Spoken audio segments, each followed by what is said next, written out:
नमस्कार दोस्तों, मैं आशीष शुक्ला मिशन इंस्टीट्यूट के इस बड़े से परिवार में आप सभी प्यारे साथियों का बहुत बहुत स्वागत अभिनंदन है। दोस्त, जैसा कि आपको विदित होगा कि हमारे यहाँ मिशन इंस्टीट्यूट में कल शाम को 3 बजे से एक नया बैच प्रारंभ हो रहा है यूपीएसआई का। ठीक है, यूपीएसआई और यूपी सिपाही का। और इसलिए प्रारंभ किया जा रहा है कि अभी अभी यूपी सरकार ने यह घोषित किया है कि आने वाले समय में वह 2 लाख भर्तियां और करवाएंगे। ठीक है, जिसमें से 60,000 भर्ती की परीक्षा हो चुकी है, बाकी इसके बाद वाली प्रक्रियाओं में दिया जाएगा। तो दोस्त, इन सारी चीजों को मद्देनजर रखते हुए आप लोग भी जग जाइए, लग जाइए और लगातार अपनी क्लासेस लीजिए। और जब आप क्लास लेंगे तो क्लास लेने में आपका ही फायदा होगा। लगातार क्लास में बने रहेंगे, तैयारी आपकी अच्छी होगी। किसी भी भर्ती परीक्षा में 2 महीने से ज्यादा का समय नहीं दिया जा रहा। ठीक है, 2 महीने के अंदर आपको पूरी अपनी तैयारी करना है। उस तैयारी के लिए आपको क्या करना होगा, पहले से लगना होगा, जगना होगा। ठीक है, जगने का मतलब यह होता है कि आप अपने लक्ष्य की ओर लगातार लगे रहिए। ठीक, चलिए आज की अपनी इस कक्षा में हम आपको आज रस से संबंधित जो और भी मुद्दे थे उसके बारे में बताएंगे। ठीक है, रस से संबंधित जो और भी मुद्दा था उस मुद्दे के बारे में अगर हम आपसे बात करते हैं तो हमने आपको रस पढ़ाया था। हमने आपको क्या पढ़ाया था, रस बताया था। इस रस के संदर्भ में हमने बहुत सारी चीजें आपको बतलाई थी। ठीक है, हमने आपको बताया था रस संप्रदाय के प्रवर्तक कौन होते, प्रतिष्ठापक, निरूपण, रस का वर्णन किस ग्रंथ में मिलता है। ठीक है, और फिर आपसे यह भी बताया गया था रस के कितने चरण होते हैं, यह भी आपको बताया गया था। ठीक है, रस के जो चरण होते हैं, रस के चरण किसकी बात करते हैं, रस के चरण की बात करते हैं। रस के कितने चरण होते हैं, जब चरण की हम बात करते हैं तो रस के कितने चरण आपको बताए गए थे दोस्त, 4 चरण बताए गए थे। उन 4 चरणों में सबसे पहले एक आया था जिसका नाम क्या था, विभाव था। दूसरे का नाम क्या था, अनुभाव था। ठीक, दूसरे का नाम क्या था, अनुभाव था। तीसरे का नाम क्या था, संचारी भाव था। तीसरे का नाम क्या था, संचारी भाव था। और चौथे का नाम क्या था, स्थायी भाव था।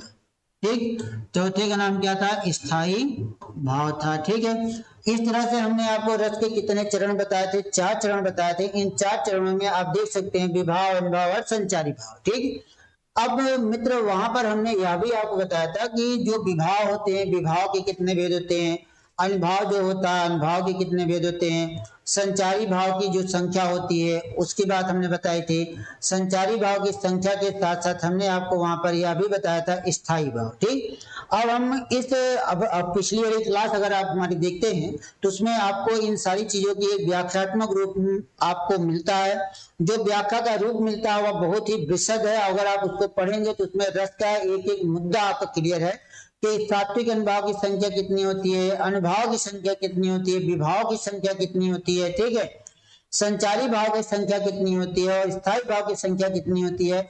स्थायी भाव की संख्या भरत मुनि के अनुसार कितनी होती है और स्थायी भाव कितने हम लोग मानते हैं, यह दोनों चीजें आपको वहां पर एकदम स्पष्ट रूप से उस ग्राफ में मिलेगा। बस इसके पहले वाली क्लास आप हमारी देखिएगा। ठीक है, अब देखिए कि दोस्त आज हम लोग जो बात करेंगे, आज हम लोग बात करेंगे किसकी, आज हम लोग बात करेंगे किसकी बात करेंगे। सबसे पहला हमारा एक भाव आता है जिसका नाम क्या होता है, विभाव होता है। ठीक है, ध्यान से सुनते रहिएगा, जिसका नाम क्या हो जाता है, विभाव हो जाता है। इस विभाव का तात्पर्य क्या होता है यह आपको बताना है। ठीक है, चलिए अब हम आपको बताते हैं, एक एक मुद्दे को हम आपके सामने रखेंगे, उसको तोड़कर जोड़कर कहीं ना कहीं ले जाकर स्थायी करके तब आपको बतलाएंगे। ठीक है, अब देखिए हमने यहाँ पे सबसे पहले क्या लिखा है, विभाव लिखा है। विभाव को अगर हम खंडित करते हैं तो लिखा जाता है बी धन भाव लिखा जाता है। क्या लिखा जाता है, बी धन भाव लिखा जाता है। अब मित्र यहाँ जब हमने बी धन भाव लिख दिया तो इस बी का अर्थ क्या होता है, विशेष। बी का अर्थ क्या होता है, विशेष। भाव का अर्थ क्या होता है, भावना। ठीक, अब हम यहां पर अगर आपको वर्णित करते हैं, कहा जाता है अर्थात, अर्थात विशेष प्रकार की भावना, विशेष प्रकार की भावना। ठीक है, ध्यान रखिएगा, विशेष प्रकार की भावना कहा गया। अर्थात विभाव को अगर आपसे पूछा जाए कि अर्थ क्या होता है हमने क्या लिखा कि विशेष प्रकार की भावना। अर्थात इसका तात्पर्य क्या होता है हमने आपको नहीं बताया है। अगर आपसे पूछा जाए कि विशेष प्रकार की भावना का तात्पर्य क्या होता है, तो आप एक बात और ध्यान रखिएगा।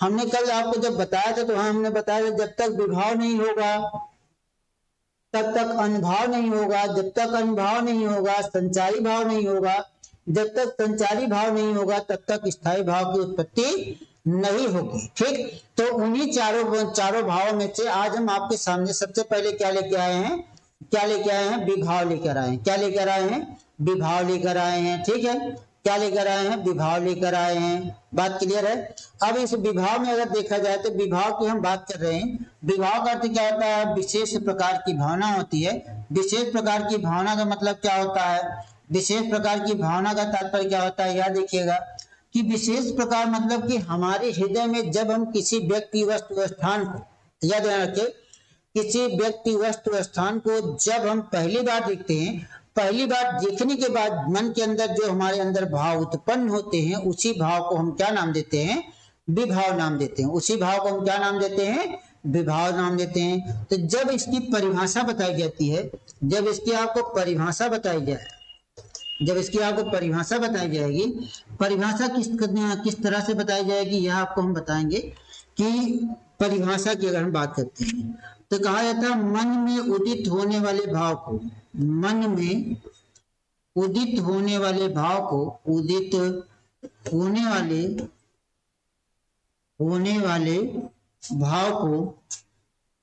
भाव को क्या कहते हैं, विभाव कहते हैं। ठीक, मन में उदित होने वाले भाव को क्या नाम दिया जाता है, विभाव नाम दिया जाता है। या ध्यान रखिएगा, मन में उदित होने वाले भाव को क्या नाम दिया जाता है, विभाव नाम दिया जाता है। बात क्लियर है। तो ध्यान दीजिएगा, कहा जाता है कि मन में उदित होने वाले भाव को क्या होता है, क्या नाम दिया जाता है, विभाव कहते हैं। अब बात आपके दिमाग में एक बात यह भी उत्पन्न हो रही, आखिर यह मन में उदित होने वाले भाव की हम बात आप कर रहे हैं, तो आखिर यह मन में कैसे उदित होगी, क्या होगी, मन में या किस प्रकार से उदित होगी, इसकी बात किया जाता है। अब देखिए, जब मन में उदित होने वाले भाव को क्या कहते हैं, विभाव कहते हैं। तो यह मन में किस तरह से उदित होती है। अब उदित होने की हम बात करते हैं, कहा जाता है कि ऐसे ध्यान रखिए, उदित कैसे होगी, जब किसी, क्या कहा जाएगा, जब किसी व्यक्ति या वस्तु या स्थान की बात कर देते हैं, व्यक्ति वस्तु स्थान को पहली बार देखा जाए, पहली बार देखने से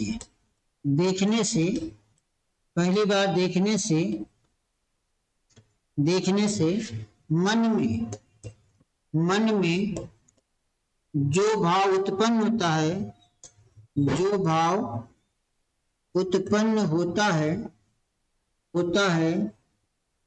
उसे हम क्या नाम देते हैं, उसे क्या कहा जाता है, उसे विभाव कहते हैं। ठीक, उसे क्या कहते हैं, हम विभाव कहते हैं। ठीक, अब जैसे कि हमने आपको यहाँ पे यह बता दिया कि मन में उदित होने वाले भाव को क्या नाम दिया जाता है, विभाव कहा जाता है। तब हमने उसका यहाँ पर एक व्याख्या रूप भी आपको दे दिया। हमने आपको जब व्याख्या रूप दिया तो वह क्या दिया कि जब किसी वस्तु व्यक्ति स्थान को पहली बार देखा जाए, जब पहली बार देखते हैं तब हम उसे क्या नाम देते हैं, विभाव कहते हैं। ठीक, हमने मान लो कि आज से आप हम लोगों से हमसे आपकी मुलाकात नहीं हुई, हम आपको पहली बार देखेंगे। और पहली बार जब देखेंगे तो आपको देखने में कुछ ठीक ठाक होंगे या कुछ आपके अंदर कुछ गुण होगा, उसको हम देखेंगे। उस गुण की ओर, जो उस गुण को देखकर, आपको देखकर, आपके व्यक्तित्व को देखकर, आपके कार्य को देखकर, ठीक है, आपके वाणी को सुनकर हमारे मन के अंदर जो भाव उत्पन्न होगा, जो आपकी तरफ हम आकर्षित होंगे, आकर्षित होना ही क्या कहलाएगा, विभाव कहलाएगा। ध्यान रखिए, आकर्षित होना ही क्या कहलाएगा, विभाव कहलाएगा। अब यार इसके आगे अगर हम चलते हैं, जैसे कहा जाए, हमने यह बता दिया। अब अगर आपसे कहा जाए जैसे, कहा जाता है सीता ने राम को पुष्प वाटिका में देखा। कहाँ देखा था, पुष्प वाटिका में देखा। ठीक है, वाटिका में देखा, ध्यान दे, पुष्प वाटिका में देखा। अब हमने एक उदाहरण रखा, हमने यहाँ पे क्या रखा कि सीता ने राम को कहाँ देखा था, पुष्प वाटिका में देखा।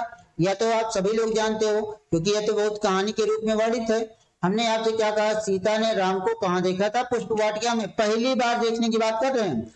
तो जब भैया राम भी फूल तोड़ने गए थे, सीता भी गई थी। सीता अपने सखियों के साथ थी, राम किसके साथ थे, अपने लक्ष्मण भैया के साथ थे। अब जब लक्ष्मण भैया के साथ थे तो दोनों गए थे कहाँ, पुष्प वाटिका में गए थे। इन दोनों का मिलन कहाँ हुआ था, पुष्प वाटिका में हुआ था। ठीक है।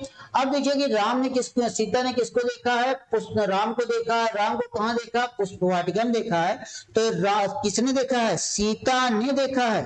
तो सीता ने देखा है तो सीता के मन के अंदर जो भाव उत्पन्न होगा, सीता ने देखा है ना, ध्यान दीजिएगा, सीता ने देखा है। सीता के मन में जो भाव उत्पन्न होगा, जो भाव उत्पन्न होगा, जो भाव उत्पन्न होगा, जो भाव उत्पन्न होगा, कैसा भाव उत्पन्न होगा। जैसे मान लो अभी हमें आपको देखे, आपको देखने के बाद हमारे मन के अंदर कैसा भाव उत्पन्न होगा, कुछ प्रेम का भाव होगा, ईर्ष्या का होगा, द्वेष का होगा, जलन होगा, कुछ भी हो सकता है। होने के लिए कुछ भी हो सकता है, कोई भी भाव उत्पन्न हो सकता है। लेकिन हुआ क्या, यहाँ हमने क्या कहा, सीता ने किसको देखा है, राम को देखा है। कहाँ देखा, पुष्प वाटिका में देखा है।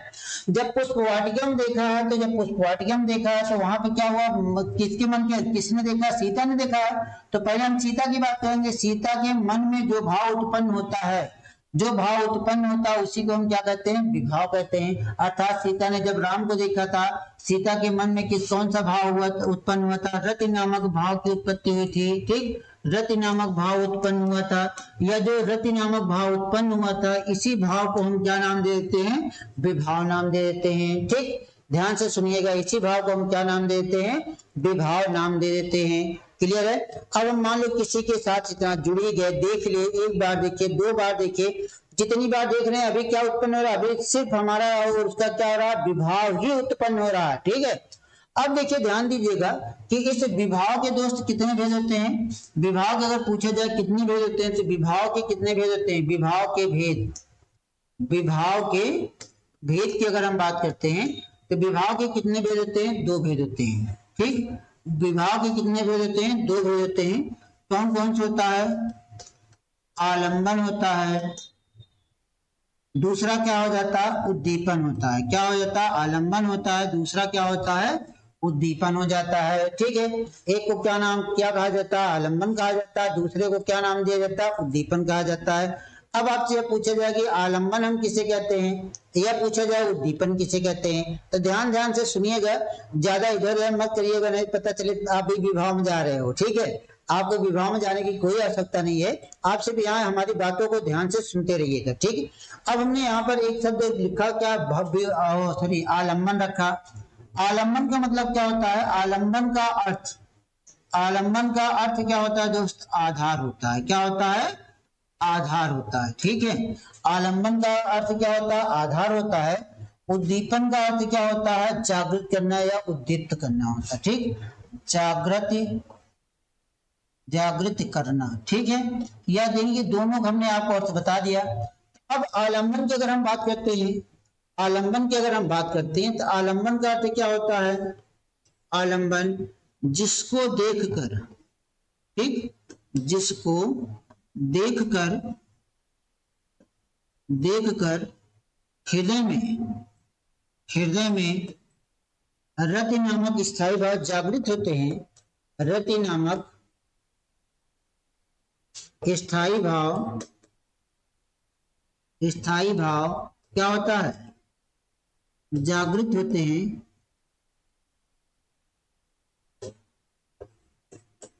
जागृत होते हैं, होते हैं, होते हैं, उसे हम क्या कहते हैं, उसे क्या कहा जाता है, उसे क्या कहते हैं, आलंबन विभाव कहते हैं। ठीक है, उसे क्या नाम दे देता है, आलंबन विभाव कहा जाता है। ध्यान रखिएगा, जिसको देखकर हृदय में क्या हो जाता है, रति नामक स्थायी भाव जागृत होता है, उसे क्या नाम दे देता है, आलंबन विभाव कहते हैं। ठीक है, उसे क्या कहते हैं, आलंबन विभाव कहते हैं। अब भैया देखिए कि यह एक परिभाषा हो गई, और दूसरी परिभाषा अगर हम आपको बता देते हैं किसका, उद्दीपन का। अब बात किसकी करते हैं, उद्दीपन की करते हैं। देखिए दोनों परिभाषा को आप अच्छे देख लीजिएगा, तो उसके बाद फिर आप हमें बताइएगा। अब जैसे हमने दूसरी परिभाषा हमने क्या दिया, उद्दीपन, सॉरी दूसरी परिभाषा क्या देना है, उद्दीपन की देना है, ठीक है।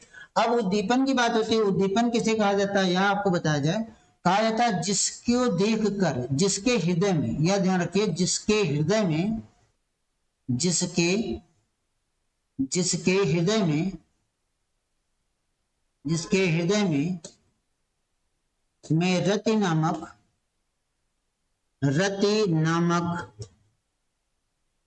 स्थायी भाव जागृत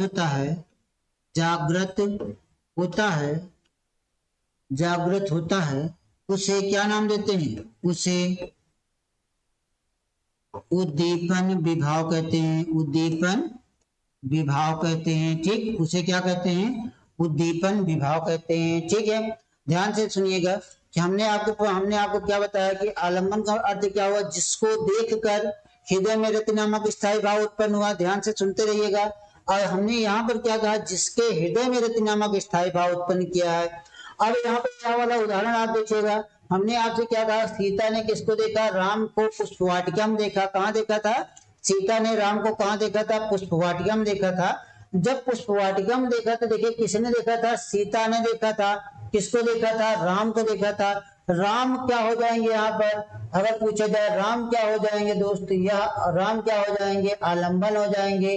क्यों, क्योंकि यहाँ हम देखिए कि जिसको देखकर हृदय में स्थायी भाव जागृत हो रहा है, तो राम क्या हो जाएंगे, आलंबन हो जाएंगे। अब जिसके हृदय में रति नामक स्थायी भाव उत्पन्न हो रहा है, तो किसके, मतलब रति नामक स्थायी भाव किसके हृदय में उत्पन्न हो रहा है, तो रति नामक स्थायी भाव किसके हृदय में उत्पन्न हो रहा है दोस्त, तो वह किसके हृदय में हो रहा है, सीता के हृदय में हो रहा है। तो सीता क्या हो जाएंगी, उद्दीपन हो जाएंगे, ठीक। क्या हो जाएंगी, उद्दीपन हो जाएंगी। राम क्या हो जाएंगे, आलंबन हो जाएंगे। राम क्या हो जाएंगे, आलंबन हो जाएंगे। सीता क्या हो जाएंगी, उद्दीपन हो जाएंगी। बात क्लियर है, बात क्लियर है ना इतनी। और जब बात हमारी इतनी क्लियर, जैसे मान लो अभी हमने आपको देखा है, आपने हमको देखा है, पहले हम अपने ही बात करते हैं, हम आपको देखे हैं, ठीक। आप हमारे लिए क्या हो गए, हमारे देखने का आधार क्या हुए, आप हुए। आप क्या हो जाएंगे, आलंबन हो जाएंगे। और आपको देखकर हमारे मन के अंदर बहुत सारे विकार उत्पन्न हो रहे हैं। जो बहुत सारे विकार उत्पन्न हो रहे हैं, वह क्या कहलाएगा, उद्दीपन कहलाएगा, ठीक। वह क्या कहलाएगा, उद्दीपन कहलाएगा, ठीक है। अब बात समझे, आप किसी को देखेंगे, जो जिसको आप देखेंगे वह आपका क्या हो जाएगा, आलंबन होगा। आलंबन मतलब वही क्या होगा, आपके देखने का आधार होगा। और आप क्या होंगे, उसके बारे में सोच रहे होंगे, जो आप सोच रहे होंगे वह क्या हो जाएगा, उद्दीपन हो जाएगा। इस तरह से दोस्तों क्या हो गया, यह आलंबन और उद्दीपन हो गया। बात क्लियर है। यह किसके भेद होते हैं, विभाव के भेद होते हैं। किसके भेद होते हैं, विभाव के भेद हो जाते हैं, ठीक है। किसके भेद हो जाते हैं, विभाव के भेद हो जाते हैं। इसके बाद फिर हमने आपको और एक बताया था, अनुभाव। क्या बताया था, अनुभाव बताया था, ठीक है। क्या बताया गया था, अनुभाव बताया गया था। अब इसको देखिएगा, अनुभाव में क्या हो जाता है, एक शब्द आता है अनु, दूसरा शब्द क्या हो जाता है, भाव, ठीक। अनु का अर्थ क्या होता है, पीछे। भाव का अर्थ क्या होता है, भावना, ठीक। अब हम अगर इन दोनों को जोड़ देते हैं तो लिख दिया जाता है अर्थात पीछे की भावना, अर्थात पीछे की भावना हो जाती है, ठीक। क्या हो जाती है, पीछे की भावना होती है। पीछे की भावना क्या होती है, यह भी आपको जानना है, ठीक। जब हमने पीछे की भावना कहा तो इसके बारे में आप जानिएगा। विभाव के बाद क्या कहा जाता है, विभाव के बाद, विभाव के बाद मानव हृदय में, मानव हृदय में जो भाव उत्पन्न होता है, जो भाव उत्पन्न होता है, उत्पन्न होता है, उसे क्या कहते हैं, उसे अनुभाव कहते हैं, ठीक। उसे क्या कहते हैं, अनुभाव कहते हैं, ठीक है। उसे क्या कहा जाता है, अनुभाव कहा जाता है, ठीक। क्लियर है। मतलब कि क्या कहा गया है, विभाव के बाद मानव हृदय में जो भाव उत्पन्न होता है उसे हम क्या कहते हैं, अनुभाव कहते हैं। अर्थात अब हमारा मिलन हो चुका है ना, हमने आपको देख लिया, आपने हमको देख लिया, दोनों ने एक दूसरे को देख लिया है ना। अब देखने के बाद वाली जो प्रक्रिया होती है प्रेम कथा में, ठीक है, ऐसे यानी कि जो रस होता है नायक और नायिका पर टिका होता है। अब हम एक दूसरे जब अच्छे से देख लिए, सुन लिए, समझ लिए, उसके बाद की जो कहानी बनती है, उसके बाद की जो कहानी बनती है उसे हम क्या नाम देते हैं, उसे क्या नाम दिया जाता है, अनुभव कहा जाता है। ठीक, अब इस अनुभव के कितने भेद होते हैं, अगर आपसे कहा जाए अनुभव के भेद, अनुभव के कितने भेद होते हैं, अनुभव के ध्यान दीजिएगा कितने भेद होते हैं, 4 भेद होते हैं। कितने भेद होते हैं, 4 भेद होते हैं। ठीक, किसके भेद होते हैं, अनुभव के कितने भेद होते हैं, 4 भेद होते हैं। क्लियर है। अब जो 4 भेद होते हैं, 4 भेद में सबसे पहले एक इसमें गया था कायिक। अगर आप हमारा चार्ट देखेंगे, कायिक अनुभव की हम बात करते हैं। अब देखिए, अगर इसके पहले वाली अगर आपने मेरी क्लास लिया होगा तो वहां पर इन चारों की व्याख्या रूप आपको मिलेगा। ठीक है, इन चारों की आपको क्या मिलेगा, व्याख्या रूप आपको मिल जाएगा। और जब आपको वहां पर व्याख्या रूप मिल जाएगा तो उसको आप विशद रूप से देख लीजिएगा। जब देखेंगे तो आपको यहाँ पे समझ में आ जाएगा कहाँ किसके कितने कितने भाग हैं। ठीक है, अब देखिए कि इसमें सबसे पहले क्या आया, कायिक अनुभव आया। ठीक है, कायिक अनुभव मतलब क्या होता है, कायिक का अर्थ क्या होता है, कायिक का अर्थ क्या होता है, कायिक का अर्थ क्या होता है, कायिक, कायिक का अर्थ, अर्थ क्या होता है, काया, क्या हो जाता है, काया होती है या क्या हो जाती है, शरीर होती है। ठीक, क्या हो जाती है, काया या शरीर हो जाती है। ठीक है, ध्यान से सुनिएगा। जब इसकी हम परिभाषा देते हैं, इसकी परिभाषा हम किस तरह देते हैं या देखिएगा, नायक और नायिका, कौन, नायक और नायिका और नायिका एक दूसरे के करीब आने के लिए, नायिका एक दूसरे के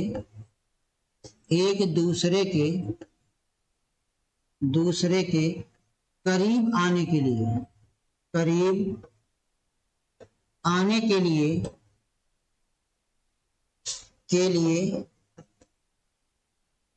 लिए जब, करीब आने के लिए शरीर के अंगों से, ऐसे ध्यान रखिए, शरीर के अंगों से, शरीर के अंगों से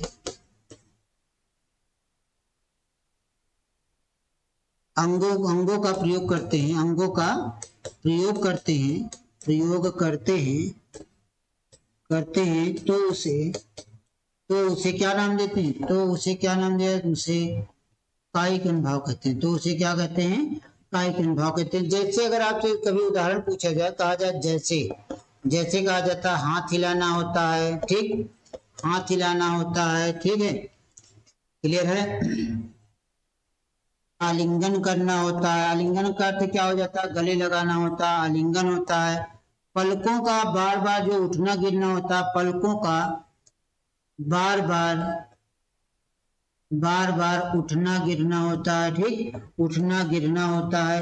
यह सब क्या कहलाते हैं, यह सब क्या कहलाते हैं, कायिक अनुभव होते हैं। ठीक, अर्थात शरीर के अंगों के द्वारा जितने भी इशारे प्रकट किए जाएंगे वह क्या कहलाएंगे, कायिक अनुभव कहलाएंगे। ठीक है, वह सब क्या कहलाएगा, कायिक अनुभव कहलाएगा। अब मित्र इसी में एक दूसरे नंबर पे आया था, दूसरे नंबर में क्या आया था, वाचिक अनुभव। क्या आया था, वाचिक अनुभव आया था। वाचिक अनुभव क्या मतलब कि क्या हो जाता है, वाचिक का अर्थ क्या होता है दोस्त, वाचिक का अर्थ, वाचिक का अर्थ अगर आपसे पूछा जाए क्या हो जाता है, वाचिक का अर्थ क्या होता है दोस्तों, वाणी होता है। क्या होता है, वाणी होता है। ठीक है, वाणी मतलब कि ध्वनियों के माध्यम से जो प्रकट किया जाएगा उसे हम वाचिक अनुभव कहेंगे। ठीक है, उसे क्या नाम दिया जाएगा, वाचिक अनुभव कहा जाएगा। ठीक, अब नायक और नायिका, नायक और नायिका का ही खेल है यहाँ पे दोस्त। नायक और नायिका एक दूसरे के करीब आने के लिए, एक दूसरे के करीब आने के लिए, करीब आने के लिए जब मुख से कुछ बोल जाए, इससे कैसे बोल जाए, मुख से कुछ बोल जाए,